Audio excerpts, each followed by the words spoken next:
ప్రభుత్వ రంగ సమస్యలను అధిగమించడానికి ఇటీవల ఏ రాష్ట్రం ఏఐ రైజింగ్ గ్రాండ్ ఛాలెంజ్ను ప్రారంభించింది?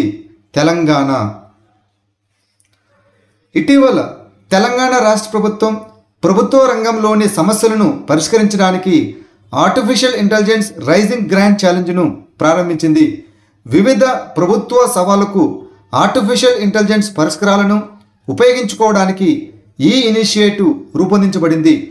ప్రభుత్వ రంగ పాలనను మెరుగుపరచడం, పౌర సేవ బట్వాడాను మెరుగుపరచడం మరియు ఆవిష్కరణలను ప్రోత్సహించడం ఈ సవాల్ యొక్క లక్ష్యం.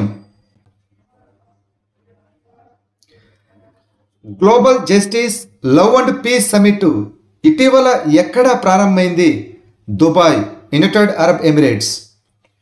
ప్రపంచంలోనే అతిపెద్ద శాంతి సమావేశమైన global justice love and peace summit 12 మంది నోబెల్ గ్రహీతలు మానవత్వానికి ప్రేమలేఖ అనే శాంతి చార్టర్ ప్రకటనతో ముగిసింది. న్యాయం, బహిరంగ సంభాషణ మరియు న్యాయం, ప్రేమ మరియు స్వేచ్ఛ పట్ల అచంచలమైన అంకితభావం ద్వారా మార్గనిర్దేశం చేయబడినప్పుడు మాత్రమే నిజమైన శాంతి వృద్ధి చెందుతుందని నొక్కి చెప్పారు.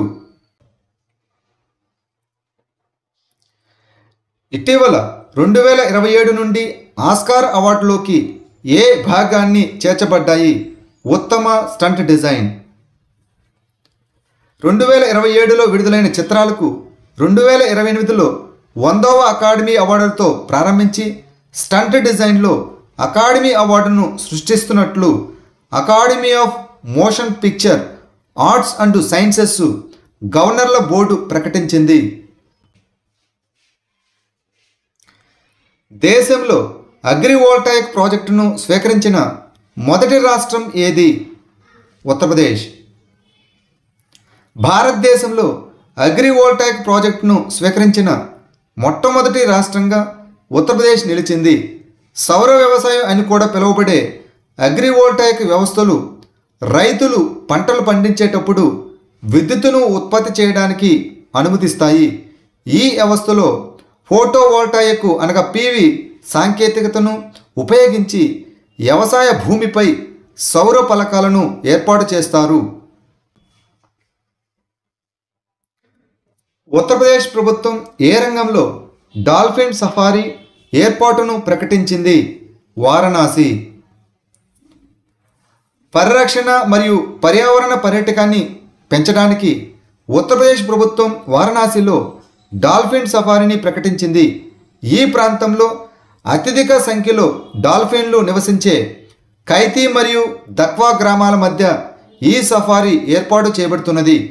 గంగానది డాల్ఫిన్ సంరక్షణ కోసం డాల్ఫిన్ మిత్రాలను నియమించారు.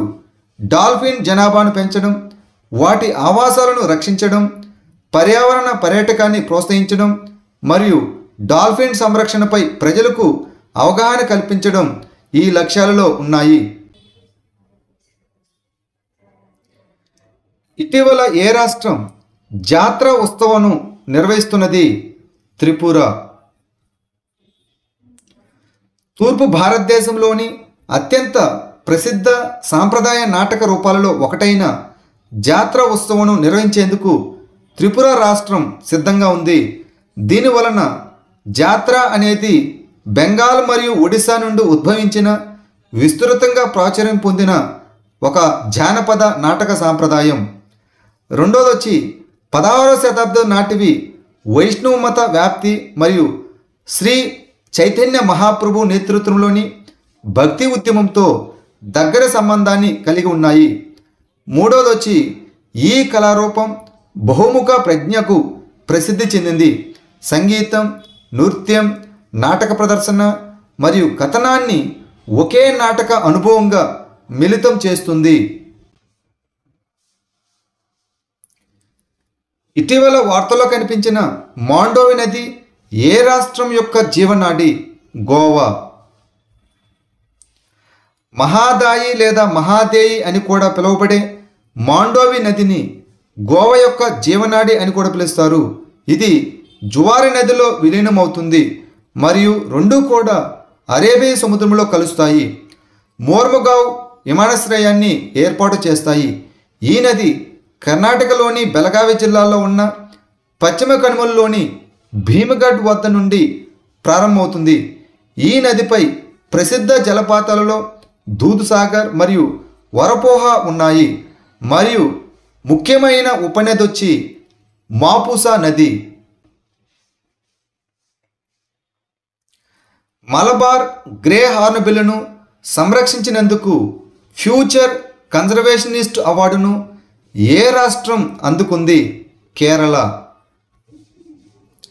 మలబార్ గ్రే హార్న్బిల్ను కాపాడటంలో చేసిన కృషికి గాను కేరళకు చెందిన పరిశోధకులు కన్జర్వేషన్ లీడర్షిప్ ప్రోగ్రామ్ అనగా సిఎల్పి ద్వారా ఫ్యూచర్ కన్జర్వేషనిస్ట్ అవార్డును అందుకున్నారు. ఈ సిఎల్పి అనేది ఫానా మరియు flora international, bird life international మరియు వైల్డ్ లైఫ్ కన్జర్వేషన్ సొసైటీ మధ్య ప్రపంచ భాగస్వామ్యం. మలబార్ గ్రే హార్న్బిల్లు భారతదేశంలోని పశ్చిమ కనుమలలో మాత్రమే కనిపించే పక్షి. దీని international union for conservation of nature అనగా ఐయుసిఎన్ హోదా వచ్చి దుర్బలమైనది, అనగా ఇది అంతరించిపోయే ప్రమాదం ఎక్కువగా ఉంది. భారతదేశం అంతటా రైల్వే స్టేషన్లను ఆధునీకరించడానికి మరియు పునరాభివృద్ధి చేయడానికి ప్రారంభించిన పథకం పేరు ఏమిటి? అమృత్ భారత్ స్టేషన్ పథకం. అమృత్ భారత్ స్టేషన్ పథకంలో భాగంగా పునరాభివృద్ధిలో ఉన్న 13 స్టేషన్లలో 104 స్టేషన్లు పూర్తయినట్లు రైల్వే మంత్రి ప్రకటించారు. భారతదేశం అంతటా రైల్వే స్టేషన్లను ఆధునీకరించడానికి భారత రైల్వేలు ఫిబ్రవరి 2023లో అమృత్ భారత్ స్టేషన్ పథకాన్ని ప్రారంభించాయి. ఇది మెరుగైన స్టేషన్ యాక్సెస్, వెయిటింగ్ హాల్లు, టాయిలెట్లు, లిఫ్ట్లు లేదా ఎస్కలేటర్లు, శుభ్రత, వైఫై, స్థానిక ఉత్పత్తి కియోస్కులు, ప్రయాణికుల సమాచార వ్యవస్థలు మరియు ఎగ్జిక్యూటివ్ లాంజ్లపై దృష్టి పెడుతుంది. గిండి నేషనల్ పార్కు ఏ రాష్ట్రంలో ఉంది? తమిళనాడు.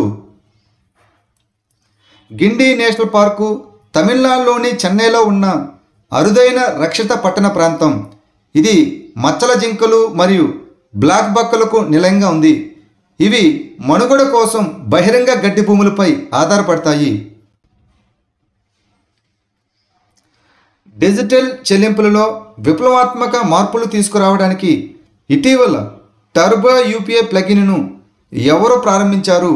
Razor pay. ఫిన్టెక్ దిగ్గజమైన రేజర్ పే ఎన్పిసిఐ భీమ్ సర్వీస్ లిమిటెడ్ మరియు యాక్సిస్ బ్యాంకు భాగస్వామ్యంతో భీమ్ వేగా ప్లాట్ఫామ్ను ఉపయోగించుకొని దాని టర్బో యూపీఐ ప్లగిన్ను ఆవిష్కరించింది.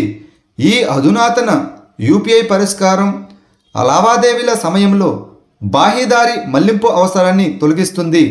వినియోగదారులు యాప్లోనే చెల్లింపులను పూర్తి చేయడానికి వీలు కల్పిస్తుంది. భారతదేశంలో డిజిటల్ చెల్లింపులకు కొత్త బెంచ్ మార్కును ఇది సెట్ చేస్తుంది. ఇటీవల కేరళ ఎవరితో కలిసి నీలగిరి తహర్ జనాభాను సర్వే చేయనుంది? తమిళనాడు. కేరళ తమిళనాడుతో కలిసి నీలగిరి తహర్ జనాభాను సర్వే చేయనుంది. కేరళ మరియు తమిళనాడు సంయుక్తంగా ఏప్రిల్ 24 నుండి 27 వరకు నీలగిరి తహర్ జనాభా గణనను నిర్వహిస్తాయి. ఈ సర్వే 4 రోజుల వ్యవధిలో కేరళలోని 89 సెన్సస్ బ్లాక్లో మరియు తమిళనాడులోని 176 బ్లాకుల్లో విస్తరించి ఉంటుంది. ఇటీవల వార్తలో కనిపించిన లెజియోనైర్స్ వ్యాధి ఏ ఏజెంటు వల్ల వస్తుంది? బ్యాక్టీరియా. ఆస్ట్రేలియాలోని న్యూ సౌత్ వేల్స్ ఆరోగ్య అధికారులు సిడ్నీలో లెజియోనైర్స్ వ్యాధి కేసులు పెరగడంతో ప్రజా హెచ్చరిక జారీ చేశారు. ఈ లెజియోనైర్స్ వ్యాధి అనేది లెజియోనెల్లా బ్యాక్టీరియా వల్ల కలిగే తీవ్రమైన ఊపిరితిత్తుల ఇన్ఫెక్షన్. ఇది సాధారణంగా సహజ నీటి వనరుల్లో కనిపిస్తుంది, కానీ కూలింగ్ టవర్లు వంటి మానవ నిర్మిత వ్యవస్థలలో కూడా పెరుగుతుంది. ఈ లెజియోనైర్స్ వ్యాధి తీవ్రమైన న్యూమోనియా మరియు ఫోంటియాకు జ్వరం, తేలికపాటి ఫ్లూ లాంటి అనారోగ్యం. సాధారణ లక్షణాలలో దగ్గు, జ్వరం, కండరాల నొప్పి, శ్వాస ఆడకపోవడం లేదా విరోచనాలు ఉంటాయి. భారతదేశంలో పారిశ్రామిక ఉత్పత్తి సూచిక అనగా ఐఐపిను ఏ సంస్థ ప్రచురిస్తుంది? సెంట్రల్ స్టాటిస్టిక్స్ ఆఫీస్ అనగా సిఎస్ఓ. ఫిబ్రవరి 2025లో పారిశ్రామిక ఉత్పత్తి కేవలం 2.9% మాత్రమే పెరిగింది. ఇది 6 నెలల వ్యవధిలో అత్యంత నెమ్మదిగా మరియు మార్కెట్ అంచనా 4% కంటే తక్కువగా ఉంది. పారిశ్రామిక ఉత్పత్తి సూచిక అనగా ఐఐపి పారిశ్రామిక ఉత్పత్తిలో స్వల్పకాలిక మార్పులను కొలుస్తుంది మరియు గణాంకాలు మరియు కార్యక్రమాల అమలు మంత్రిత్వ శాఖ ఆధ్వర్యంలోని కేంద్ర గణాంకాల కార్యాలయం అనగా సిఎస్ఓ ద్వారా ప్రచురించబడింది. ఆధునిక పారిశ్రామిక నిర్మాణాన్ని ప్రతిబింబించడానికి ప్రస్తుత బేస్ సంవత్సరం వచ్చి 2011-12. అంతర్జాతీయ యువజన సమావేశం ఇటీవల ఎక్కడ ప్రారంభమైంది? సిక్కిం. సిక్కిం 50 సంవత్సరాల రాష్ట్ర అవతరణను పురస్కరించుకొని అంతర్జాతీయ యువజన సదస్సును నిర్వహించనుంది.